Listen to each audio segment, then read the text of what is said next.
everyone, welcome to the course on planning and organizing activities for the elderly. I am teacher Cao Jie.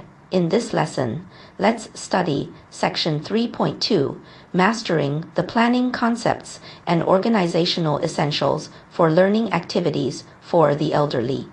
We will proceed with the learning from three aspects. First, the basic planning process for learning activities for the elderly. Second, the execution and management of learning activities for the elderly. Third, the evaluation of learning activities for the elderly. First, let's look at the first part, the basic planning process for learning activities for the elderly. This process includes 4 steps. Step 1. Identify the needs for the learning activity.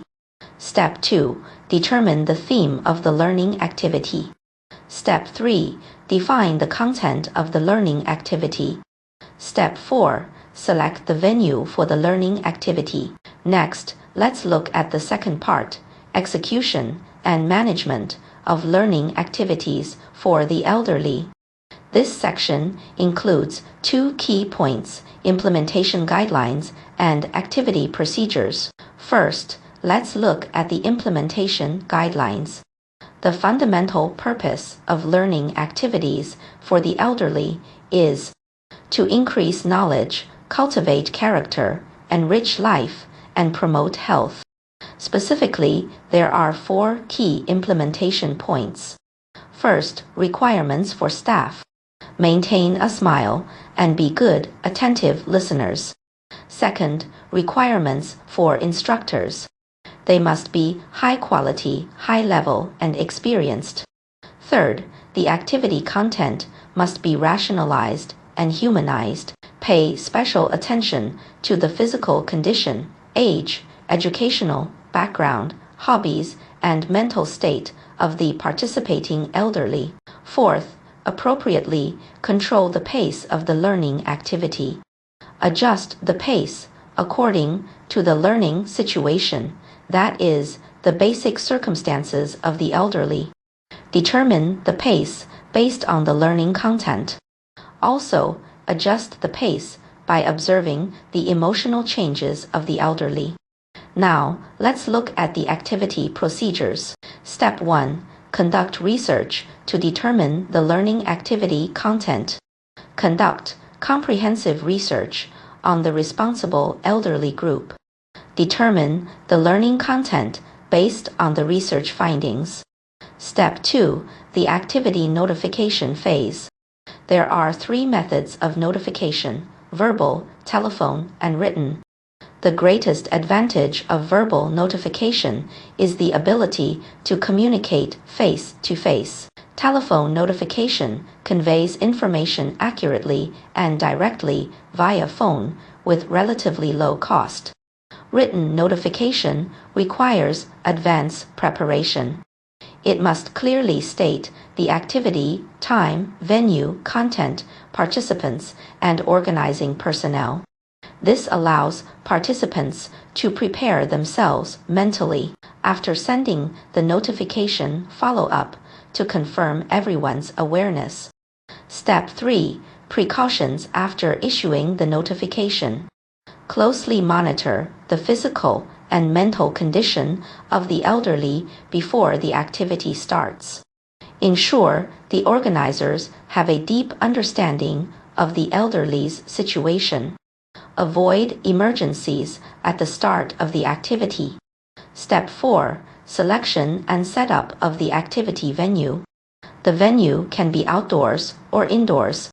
It should be selected based on the specific requirements of the learning content. Consider several factors when choosing. The venue atmosphere should align with the activity content. The venue should be relatively quiet, enclosed, or semi-enclosed.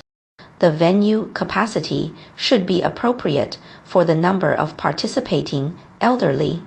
Finally, let's look at the third part, evaluation of learning activities for the elderly. Evaluation is divided into 3 stages: pre-activity, during the activity, and post-activity. Pre-activity evaluation includes the following 6 points. First, whether the learning content meets the physical and mental needs of the elderly. Second, whether the content is suitable for the specific elderly group. Third, whether the allocated resources for the activity are reasonable. Fourth, whether the climate, time, and location selections are appropriate. Fifth, whether the activity notification content is thorough. Sixth, whether the basic facilities are in place. Evaluation during the activity includes 7 points. First, whether the elderly can arrive smoothly and be in place. Second, whether the activity starts on time. Third, whether the on-site atmosphere at the start of the activity is normal. Fourth, whether there is external interference at the venue.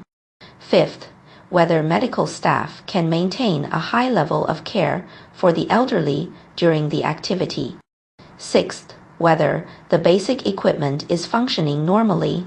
Seventh, whether the elderly can leave smoothly and return to their places. Post-activity evaluation includes 3 points. First, activity records must be properly organized. Second, conduct a survey on the satisfaction level of the elderly. Third, conduct an overall summary of the activity's successes and failures. Today's lesson ends here. Thank you for listening.